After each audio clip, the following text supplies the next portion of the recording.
Aleph, the top line. The Gemara says like this. The Gemara says that we're continuing listing the areas of Bavel which were genealogically very pure.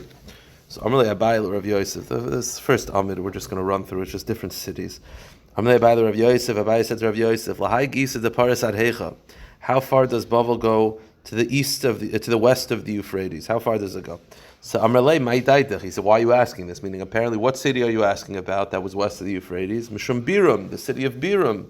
So he says, Miyachse de Pumpadisa, me Biram Nasvi. He says, everyone in Pumpadisa that has very good yichus, they all marry people from Biram. So it's pasha that Biram is okay. Okay. Again, weiter. The Gemara continues. Amrav Papa.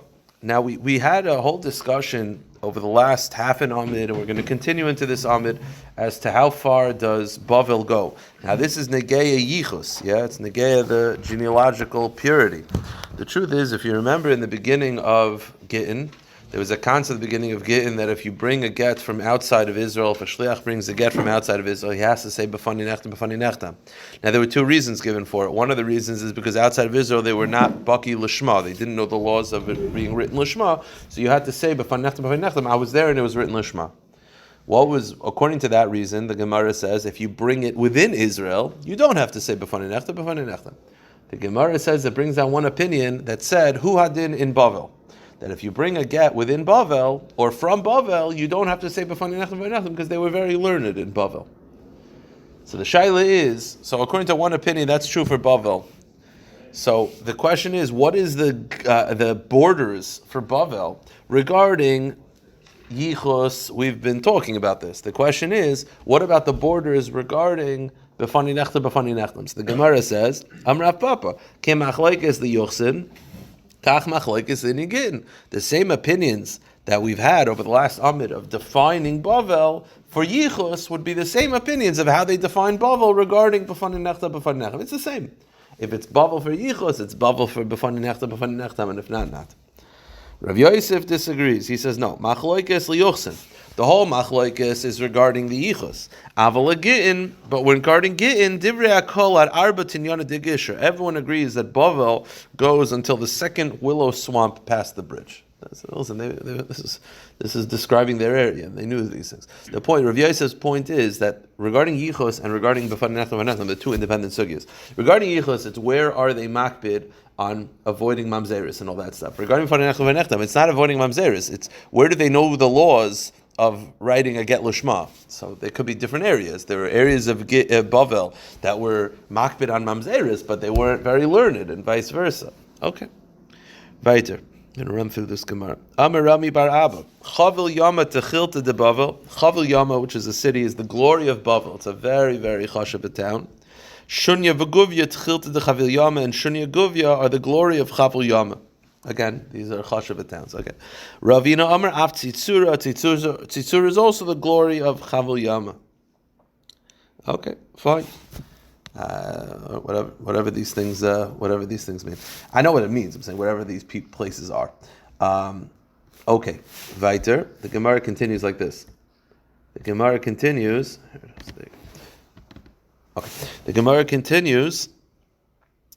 Tanya Mihachi, the Brisa similarly states, Chanan ben Pinchas Aimer, Chavil Yama tchilta de Bavel. Chavil Yama was the glory of Bavel. It was the most chash of a town regarding Yichus. Shunya v'Guvya v'Tzitzura tchilta de Chavil Yama. And within Chavil Yama, the Shunya and Guvya Tzitzura were the most chashiv of the most chashiv of towns. Rapapa. Rapapa says, so right now we're listing all these cities that are very chashiv. But Rapapa says, Ha'inna iyarvi b'kutai. Nowadays, these cities that we just listed of Shunya, Guvya, and Tzitzura, they're not chashav anymore because Kutim started marrying in. The Kutim were not, they were Jewish, according to some opinions, they weren't Jewish, but they definitely were not good yichus. So he's saying these three towns are no longer good because the Kutaim, the Kuti, started marrying in. But then the Gemara says, Lohi, it's actually not true. The Kutim never married in. This was a rumor that was started by the Kutim. Why? What happened was, a Kuti wanted to marry a woman from one of these towns, and they said no, because they said we only marry chashuv people.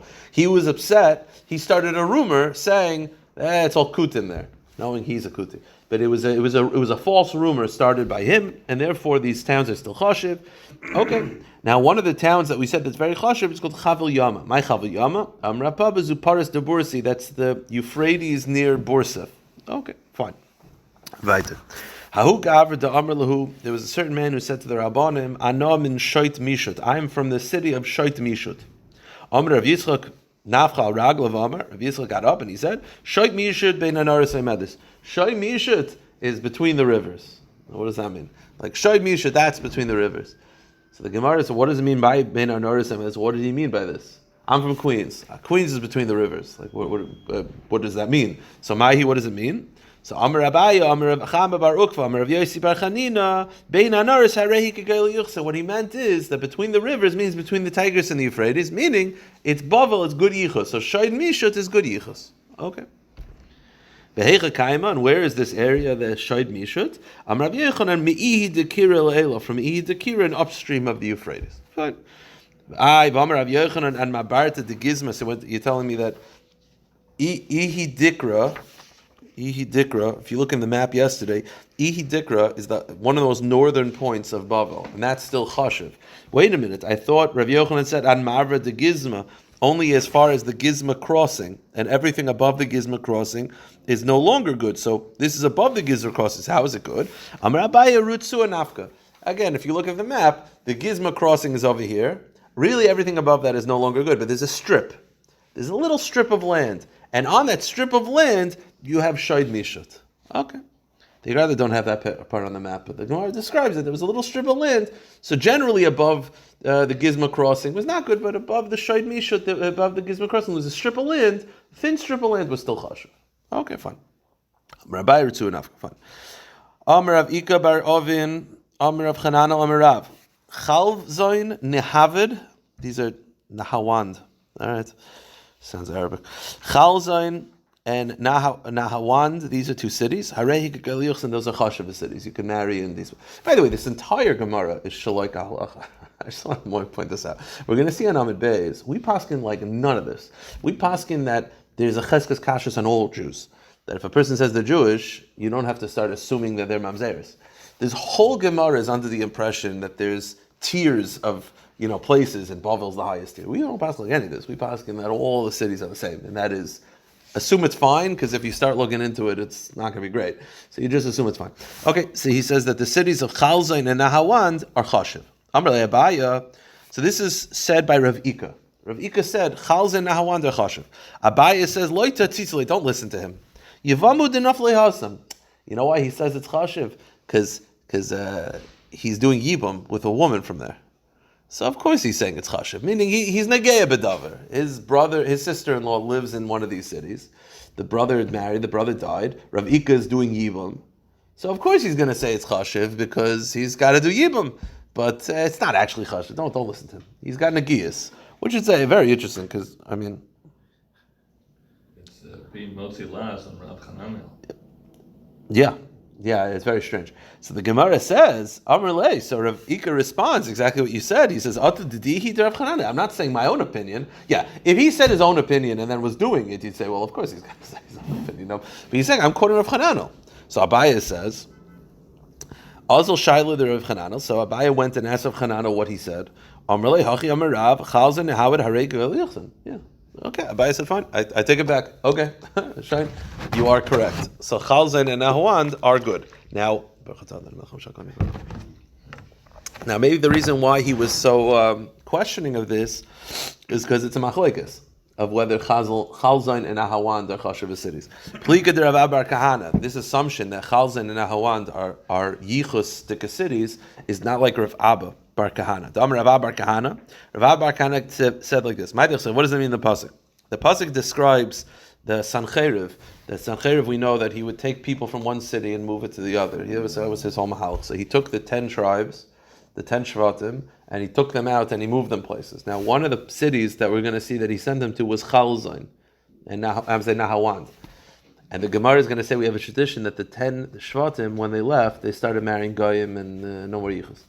So this assumption that Nahawand is Chashiv is not like this teaching, because this teaching says that Nahawand was one of the cities that the Sarah Shvatim went to, and where the Sarah Shvatim went, Bad Yichus went. So according to this version, Nahawand is no longer a chashuv city. That's the machlokes. The Gemara says, what does it mean that Beyanchem, that the 10 tribes went Chalas, Chabor, Nahar, Gozen, Arimodai? So they went to these cities. What are these cities? Chalas zechalazon, Chabor zehadyav, Nahar Gozen zeginzik, Arimodai zechamdan, V'amrila zenu Nahawand. So Nahawand is one of the cities that the 10 Shvatim went to. And my Chayver Seha, what is the city of Chayver Seha? Amr Shmuel, Krach, Moishchi, Chayki, Veromki, these cities, whatever they are. Amr Rav Yechon, Mekun Lifsel. Any place that the 10 Shvatim went to, welcome. Any city that the 10 Shvatim went to became puzzle. So this assumption that Nahawand is a chashuv city is not like Rav Abba. Okay, it's a machlokes. Few more lines, and then we'll go back to a little bit more regular Gemara.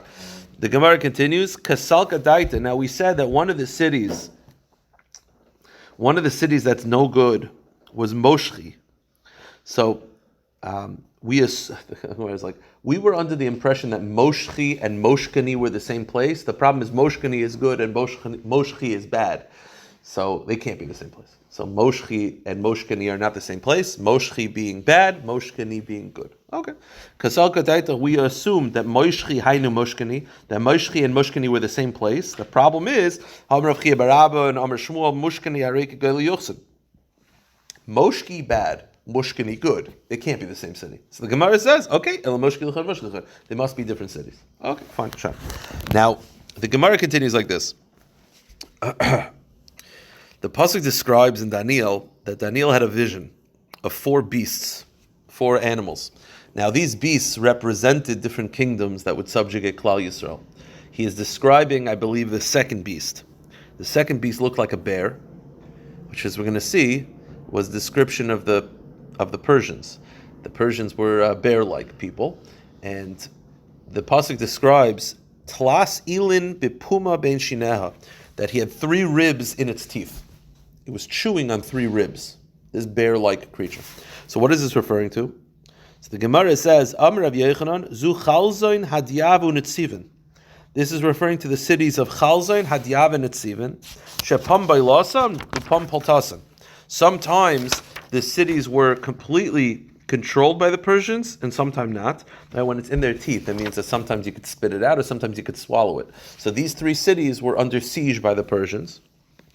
I guess the reason why it's quoted, because it's a reference to those places. Those places were under anti-Semitic attacks from the Persians. These are not the Jewish Persians. These are not the Jewish Persians we know. These are the Goyish Persians. Now this animal is described like a bear. This second animal that Daniel sees looks like a bear. So who is this? Tanu Rav Yosef, Elu Parsiim. These are the Persians. This is a very famous Gemara in the beginning of Avodah Zarah. These are the Persians. The Persians are called a bear. Why? They eat and drink like bears. They're fat like bears. They're hairy like bears. And they don't rest. They're constantly moving, walking around like bears. Again, these are not a reference to Jewish Persians. That's always, every time you do this, pop. They're not Jewish Persians. These are Goyish Persians. Jewish Persians are our bears. The Gemara says, Rav Ami ki havachazi parsa derachiv. When Rav Ami would see a Persian person riding on like a horse, Amar hainu duva denaidi. It's like he said, it's like a moving bear. Mamish look like bears. Okay.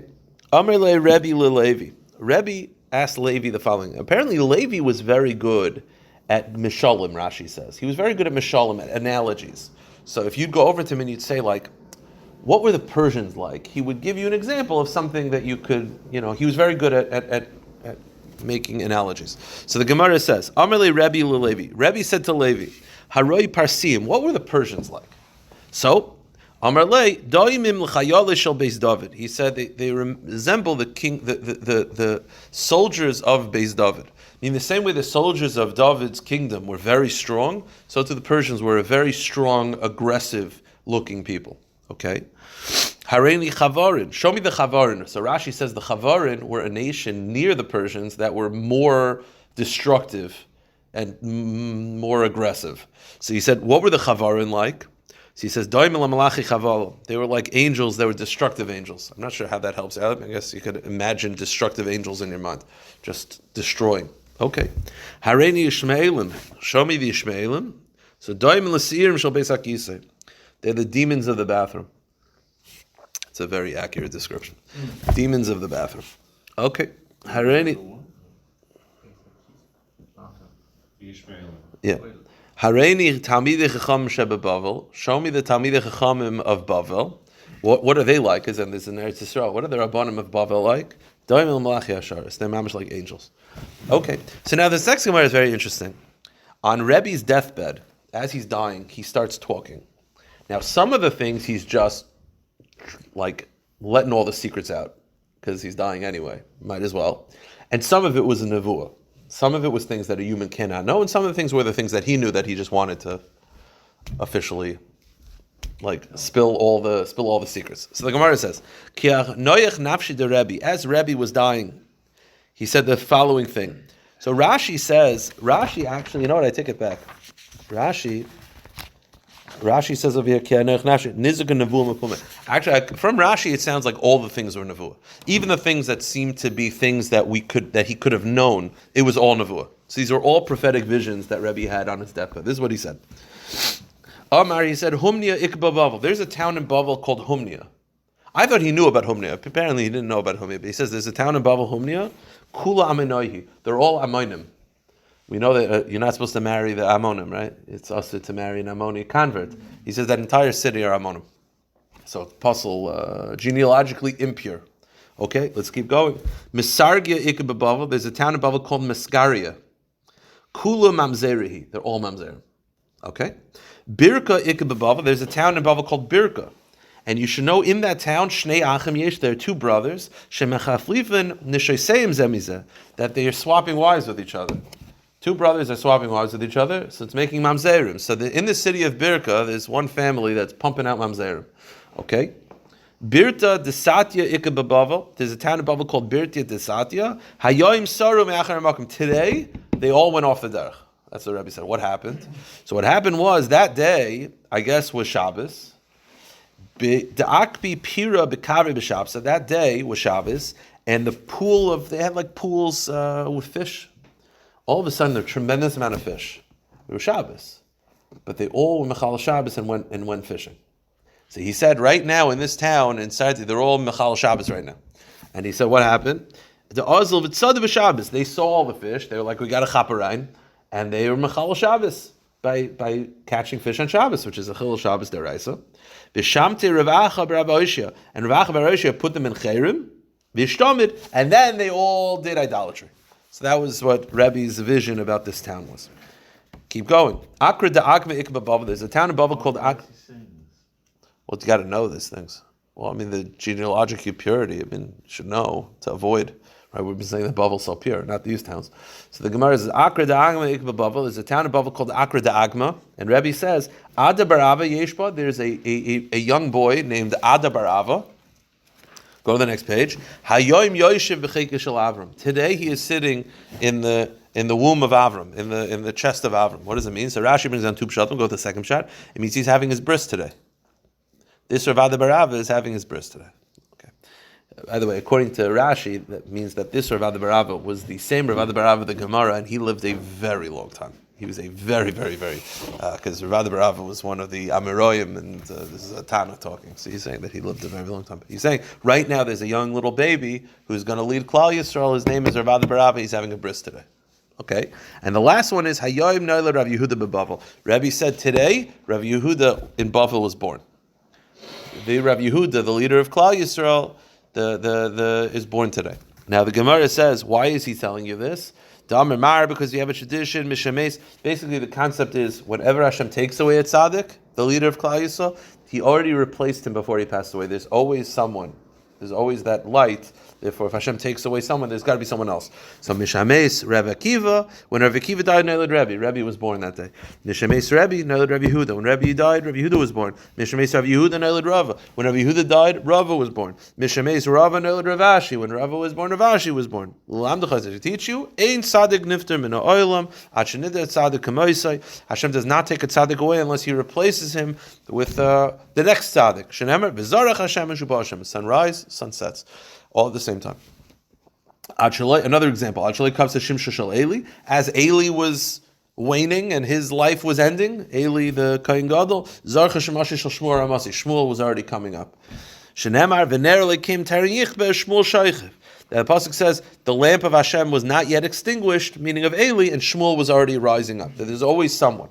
The Gemara continues. Now this pasuk ends off with Tziv Hashem leYaakov Siviv of Tzarav. Hashem decreed to Yaakov that you'll be surrounded by Tzarav. We know that Eretz Yisrael is surrounded by bad people. It has been for thousands of years. The Gemara continues. Even in Bavel, there was Humnia, which was the Choshev of a town, and it was surrounded by Goyim. Dangerous. There's always Choshev people are always surrounded by bad people. It's always that balance. Okay, now.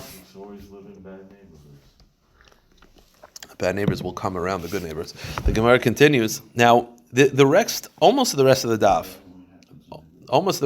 the Gemara is based on the following pasuk. The pasuk says like this: Yechezkel Hanavi. It says Vayihi behanavi upaltia ben benehu meis. That Yechezkel is saying there was a person named Paltiel ben benehu. He died. Va'opol al panai, and Yechezkel said, I fell on my face. Ve'ezak kagadol, and I screamed out. Aho Hashem Elikim, woe Hashem God. So this Paltia ben Benehu died. Yechezkel is crying. So when you hear this, you're like, well, Paltia ben Benehu must have been a big tzaddik, and his death caused Yechezkel pain. Or Paltia ben Benehu was a Rasha, and the fact that he died peacefully bothered Yechezkel. So there's two opinions as to who this Paltia ben Benehu was. He was either a very good person that his death caused Yechezkel tsar, or he was really a bad person and his peaceful death caused Yechezkel tsar. The Gemara continues. Rabu Shmuel, Chad Amar L'Toiva, v'Chad Amar L'Ra. One opinion says that Paltei ben Benehu was a tzaddik and he was crying over his death, and one opinion says that he was a rasha and he was crying over his peaceful death. Now, we're going to bring sources for both. We'll do the Gemara and then I'll explain one point. Manda Amar L'Toiva. Let's assume that Paltei ben Benehu was a tzaddik. What did he do that was righteous? So Kiha. Istandadra de Meishan Chasid of Nebuchadnezzar. The governor of the city of Meishan was Nebuchadnezzar's son-in-law. Bad dude. So this Nebuchadnezzar's son-in-law was the king of Meishan. Okay. Shalachle, his son-in-law says to Nebuchadnezzar, Mekuli Aishav Yidaislach Lo Shajach Dekai Dekaman. You sent us a lot of captives. Unfortunately, this Matzavim in Eretz Yisrael, that these Gemaras become a little more real. He's saying that you sent us all these captives. You never sent us the good ones, meaning to Nebuchadnezzar, because Nebuchadnezzar conquered a lot of lands. He said, "How come you never sent us any Jews? Sent us some Jewish captives." So. So Nebuchadnezzar was going to send Jewish captives to Meishan, which is obviously a terrible thing. So who's there to stop this? Palteu ben Benehu. Amarle Palteu ben Benehu. Palteu ben Benehu speaks up and he says, "Ananda chashiva nikamikach." He used Nebuchadnezzar's gaiva. He says the Jews are very chashiv. Yeah, very chashiv. So shouldn't we serve you? You're going to send us to your son-in-law. Let us serve you, and we'll send our non-Jewish slaves. Our Evet Canaanim. Why was it very good Nebuchadnezzar then to... They're in Eretz Yisrael already. This is Nebuchadnezzar was in Eretz Yisrael. Or even in Bavel, but they're where they are. They don't want to be... The devil you know is better than the devil you don't know. They don't want to be sent into captivity. They're... So you said, wanted to live in New York and not in the middle of I'm saying that... No, just stop. They're not captives. Why would they want to be captives? So he said... Was worse. Being a captive is worse. But they're being captive by... They're not. They're in Bavel. They're where they are. The Nebuchadnezzar might have destroyed the Beis Hamikdash, but they get to go home. They're not being sent as captives. Right? There's levels to Galus. So they didn't want to go to Meishan. So Palteu ben Benehu said, let the Jews stay by you. We'll send our Avodim Canaanim there. So this tradition, that's what happened. So by the way, that's so because of this, he was a tzaddik. He protected Jews from going through suffering. And then when he died, Yechezkel said the following: Amar Navi, Misha asa taiva Yisrael yamas b'chatz yamav. Someone who did such a big tzedakah, such a big chashav v'zach, someone who did such good things for Klal Yisrael, is going to die at half his life. And that was the crying of Yechezkel. This is assuming Peteu ben Benehu was a good person. But now we have a tradition that he was a bad person. The Gemara says, now this is a tradition, it's not a pasuk. Manda Amar L'Ra, but the one who says that Peteu ben Benehu was really a Rasha. And Yechezkel's crying is basically, he's sad that a Rasha died peacefully. So what's the story if he's a Rasha? We just got a story that he's a tzaddik. What's the story that he's a Rasha? The Chsiv, the pasuk says, a pasuk. V'tavai oisi el shar beis Hashem akadmoni. Yechezkel said that a wind lifted him up, and he was brought to the east gate of the Beis Hamikdash, Hapoina Kedima, which faces eastward. B'pesach hashar esem v'chamisha ish. He sees 25 people at the entrance to the Beis Hamikdash. Ve'era b'soichem es Yoizanu ben Yezer ves Pateu ben Beneyu. And amongst those 25 people is Pateu ben Beneyu. So he's in a group of people that Yechezkel is seeing at the entrance of the Beis Hamikdash. What were they doing there? Sarei Ha'am, princes of the people, Uksiv. He says that I see them walk inside the Beis Hamikdash. Between the entrance of the Heichal, between the Heichal and the Ulam. Again, these 25 people. Now, again, we assume these are the same people. That's the point. The pasuk just says he saw 25 people in a vision, and one of them is Pateu ben Benehu. In a different vision with 25 people, he doesn't say Pateu ben Benehu. If you assume that he's a bad person, it's the same 25 people. If he's a good person, then it's not the same 25 people. But he sees the second vision. He sees 25 people in the Beis Hamikdash facing. It says they're between the Heichal and the Ulam. Achareim el Heichal Hashem. Their backs are to God. Upneim keitma, and they're facing the other way. Meaning they're facing the other way, and their backs are to the Kodesh HaKadosh. So Pashas, they turned around to turn away from Hashem. But it's worse than that. The Gemara says, if you tell someone that you're facing the other way, then that means your back is to God, right? If you tell someone that you're facing that way, I know your back is to God. Why does the pasuk say they face that way, their back is to God? The answer is they were going to the bathroom. They did a maisa. They faced away from Hashem, and the Gemara says, they defecated towards the one above. So the Kitzur, okay, so if that's the case, then he's a Rasha. Why is Yechezkel crying when he died? So he said, Amar, Navi, Misha Sahara has Yisrael Yisrael, such an evil person. He's going to die on his bed. He should be murdered. He should be murdered in his life. Which, by the way, not for now. I was talking to your father about this yesterday, actually. I stopped by your house. I had to get tools from Ari. Not for now, but the concept, it's okay if you see bad people being punished. I'm not talking about innocent. Bad people. It's a good thing. And it's not a bad Jewish thing. There's a nekama is Klal Yisrael. There's a certain nekama that Klal Yisrael have when Rishoyim get their comeuppance. That's a positive. Look at the end of Al Naris Bavel. Look at David HaMelech talking. This is not something that's like a Jewish thing. Oh, we can't say. No, the Medrash says that when Mashiach comes, Klal Yisrael will not be comforted, and the Medrash says that HaKadosh Baruch Hu will take every bad person, every Amaleki, every Nazi, every Hamas member, all these people, and it says it'll be Sheichet B'fneihem, and then Klal Yisrael will finally say, oh. So Yechezkel is bothered that this Rasha died peacefully. He said he should have died b'tsar. But we want the Rishon to have a good life here, and then they'll be punished. That's God's cheshbon. I want them all to be punished. If they punish Klal Yisrael, they should all be slaughtered in front of us. No, Rishonim, those are Jews. Rishonim of Goyim, let them be slaughtered in front of us. The point is, I'm saying the point is, it's not like an anti-Jewish act. They should. There's a certain Yechezkel's bothered that this person died peacefully. That's he's crying about. He's saying that he should have died b'tsar. He should have died. That's the righteous thing, is that Rishonim should be punished in every form. And even like by the Seder, we take one end of our cup, but then we refill it. Yeah, 100%. Now, what's interesting is, I just want to make this point clear from the Daf. These two things cannot be true. Meaning, he was either a good person or a bad person. They both can't be true. So if you believe that he was a good person, then you believe that he was not part of the 25 that defecated. If you believe he's a bad person, then you believe that entire story with the Avodim, with the Meishan, never happened. You can't make them both work. Either one is MS or one is not MS. Now, we said before Rav and Shmuel are the ones who are arguing whether he was good or bad. We don't know who said what.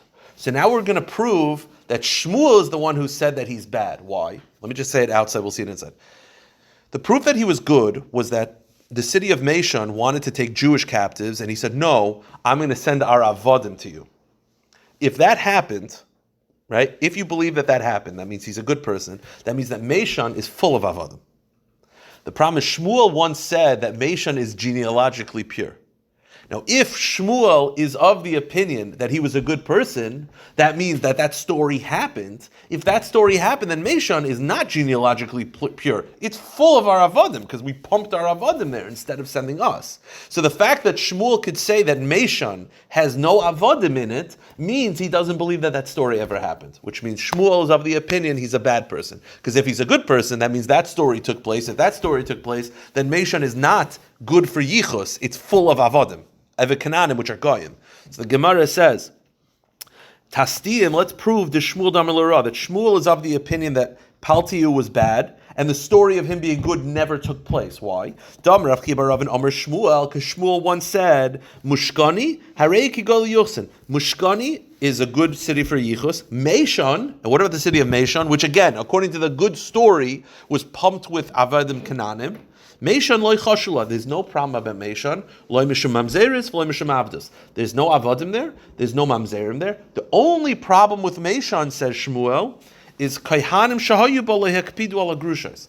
The women over there, the kehanim over there, were marrying divorcees. So there are chalalim there, but there's no goyim, there's no mamzerim, there's no avodim. So Shmuel is saying is that Meshon is genealogically pure. Now, if Shmuel believes that the good story happened, then we sent our avodim this. How is it genealogically pure? It must be that Shmuel's of the opinion that he's bad, and the good story never took place. Okay. The Gemara says no. Perhaps like this. Perhaps really the good story took place, and we pumped our Evet Kananim there. Wait a minute. If we pumped our Evet Kananim, then how is Meshon genealogically pure? The answer is like this. What's an Evet Kanani? Again, you buy a slave, he's a guy. Bris Milah, dip him in the mikveh. Now, he's still not Jewish yet. He's a quasi-Jew, quasi-guy. He has to keep the mitzvahs of that women keep, but he's exempt from mitzvah shelo zman grama. Fine. You free him, he's a full Jew. What was the problem? They sent our avodim to Meshon. If the story happened, we send our avodim to Meshon. So how could it be genealogically pure? The answer is, Shmuel could believe it's genealogically pure, but he feels that when you are mafkir and eved, or in this case, send avodim to a different country, that's considered a sign of hefker, and they're all Jews. So it's, by the way, it turns out that it's not as nice of an act. I mean, it's sending away pure Jews. The pure Jews didn't have to go into subjugation. Turns out they ended up being Jews that were in subjugation, but they were freed slaves. But according to this, Ken Zayin, it really happened. If it happened, then how come it's a good for Yichus? I thought they're avodim. The answer is the second they got sent there, they were freed. They became Jewish. There's no problem with Yichus. The Gemara says, really, I can tell you, Shmuel Amar L'Toiva. Shmuel believes that story happened. And we filled Meshon with avodim. So how is it genealogically pure? Shmuel L'Shita say that when you send an Eved away from your house, from the master's house, he goes free. In a way, they're even 100% kosher. 100%. No, yeah. because there's no problem with mamzeros. Correct. Before, they know they're Jewish. They're yeah. starting afresh. Correct. The Amar Hamafker Avdoi, because Shmuel once said, if you're mafker and Eved, Yotzil Cheres, he automatically goes free. You don't even need a bill of emancipation. He's mamish a Jew. How do I know this? Shenemar. Call Eved Ish Miknas Kesef, because the pasuk describes an Eved as a mikna, Eved Ish. That he's a slave to a man. What does that mean? That if a slave is bought by a woman, it's not a slave. Why is it Eved Ish? Eved Ish for Eved Isha. Ela Eved Sheyesh Rishus L'Rabbi Elav. You know what it means in Eved? If there's an Ish on top of you, meaning if you have someone subjugating you, if you are sent away by your master to live on your own, even if you were technically, he never said Hefker, that's Hefker. So when they sent the Avadim to Meshon, that was a sign of Hefker, and therefore they were no longer slaves. Kari Eved, Eved Sheyesh Rishus L'Rabbi. Okay, let's just go weiter. Let's finish up the daf. The Gemara continues like this. Amar Rav Yehuda Amar Shmuel. This concept that we've had till now, which is that there are tier systems. There's Chutz La'aretz, there's Eretz Yisrael, and then there's Bavel. And Bavel is good yichus, and Eretz Yisrael does not have good yichus, and you have to investigate. We don't paskin like any of this. Says the Gemara, Zu divrei Rav Meir. All of this has been the opinion of Rav Meir. Ava chachamim ha'imrim, the chacham disagree. This is kol aratzes b'cheskes kasha, say ma'im this. All lands are kosher. Meaning, a Jew is a Jew. We don't look for problems. All lands are the same. There's no tier system. You could marry a Jew from Italy, from France, from Spain, from Iraq, from Persia. No, enough community. They're all kosher. If you're aware of a problem, you're aware of a problem. But if not, not. This is the heter to marry Jews in America. I told you that the problem, I don't know if I mentioned this off the thing yesterday or not. The problem in America was not mamzeris. The problem was goyim. When the conservative movement had a lot of conversions, which are not good conversions, so they're goyim. So you have Jews who think they're Jews, but they're really goyim. That created a tremendous problem. But we pass on this Gemara, cheskes kashus. That's it. We don't look for problems. Listen, if you're told of a problem, someone mentions there's a conversion, then you got to investigate. You got to make sure it's 100% kosher. Someone mentions there's a divorce and you're a kohen, you got to make sure that they didn't get involved. All these things, but. Without that, kol arotzes becheskes kashasim oimdis. All lands are kosher. The Gemara continues. That's the opinion of the Chachamim, and that's obviously how we paskin because the Chachamim are roiv. Amemar sharle Rav Huna bar Noson. Rav Amemar allowed Rav Huna bar Noson lemin savidas b'chuzaisu to marry a woman from Mechuza, which was not a genealogically pure town, but some. Because we pass on the Chum, all women are fine, all people are kosher. The Gemara is Amle Rav Ashi, why are you saying this? Because we just got finished quoting the Chum say the Kol Aras Cheskes Kashim. Is that the reason? Is it because you're relying on this opinion of Rav Yudah Shmuel that the Chum believe all the lands are kosher? Wait a minute. Rav Kahana never quoted that teaching of Shmuel. Meaning no one ever said this. This is just an opinion of Shmuel. We never heard this from in our yeshivas. So the answer is, but still he was lenient. Why? He heard it from Rav Zvid himself. So he said, I don't care that you were never taught this. I heard this. I'm telling you it's mutter. So it's mutter, it's mutter. Let's just finish up. The Gemara continues. Tana Rabbanan, Mamzeri unasini tahirim lasid lavai. All the mamzerim and nesinim will be pure when Mashiach comes. Again, it's a shaila in the Rishonim what this means, but pashtus it means that when Mashiach will come, all the mamzerim will just be officially cleaned. They don't have to separate. It's all fine. Zu div Rav Yossi. That's Rav Yossi's opinion. Rav Meir disagrees. He says no, ain't tahirim. No, who says that they'll be pure? They'll be separated. So it's a machlokes whether the mamzerim will become pure when Mashiach comes. Rav Yossi, who said that they will be pure, he says, I'll prove it to you. I like Var Namar. V'zarakti aleichem mayim tayrim tartim. The pasuk says when Mashiach comes, you'll be purified. Does it not mean purified from mamzerim? Meaning the mamzerim will become pure. So you see that they'll become pure. The Amar Rav Meir says no. Kishu oimer mikol tumoisechem ekugaleichem v'loy min mamzeris. Rav Meir says the pasuk just means you'll be purified from tumah. It doesn't mean you'll be purified from mamzeris. Yeah, tumah will be removed, but not mamzeris. Rav Yossi says no, the pasuk is atar eschem. So there's two taharas, one from Tumah and one from Mamzeris. Now, the Gemara has one proof. We'll end with this. Rav Meir who says the Mamzerim will not be purified. The pasuk says when Mashiach comes, Vayoshev Mamzer ba'Ashdod, that the city of Ashdod will be filled with Mamzerim when Mashiach comes. So that implies that there'll be Mamzerim. They'll be separated. They'll go to Ashdod. Ashdod is right. It's a little bit more outside of the central area of Eretz Yisrael. So all the Mamzerim go to Ashdod. So that's a proof to Rav Meir. Rav Yosef, how does Rav Yossi interpret this? The answer is Targum Rav Yosef, as Rav Yosef translated, Yosfun be Yisrael roichtzen bareyun dahave dami beinuchroi. You know what it means? We should see with our own eyes. The Yoshev Mamzer B'Ashdod means that when Mashiach comes, the Yoshev will be sitting in Ashdod, a place where we used to feel like a Mamzer. Meaning the same way a Mamzer has difficulty and it's not an easy life. Ashdod was a city that had a lot of difficulties, but when Mashiach comes with Yoshev, there'll be peace. There'll be peace even in areas that Klal Yisrael used to have mamzeris, meaning used to have difficulty, you'll have peace. That's what Ashdod will see. You see with your eyes, Ashdod is a very tough town to live in right now, but Mashiach comes, all these Tumah will be wiped out, and we'll actually be able to live there peacefully. The Gemara ends off with this. Am Rav Yossi, Yehuda Shmuel, Halach Rav Yossi, the Halach of Rav Yossi, that Elio will metahar all the mamzerim and not separate them. Am Rav Yosef, Ilavd Am Rav Yehuda Shmuel, Halach Rav Yossi. If we didn't pass in this way, have a Osi Elio Mapik Meinit Sevarit Kulun. Rav Elio and Avi would have to come and separate hordes and hordes of people, meaning if we had to separate mamzeres, there'd be a lot of mamzerim separate. So Baruch Hashem, we pass in like Rav Yossi that all the mamzerim will be tahar. We'll stop here. I have a good one.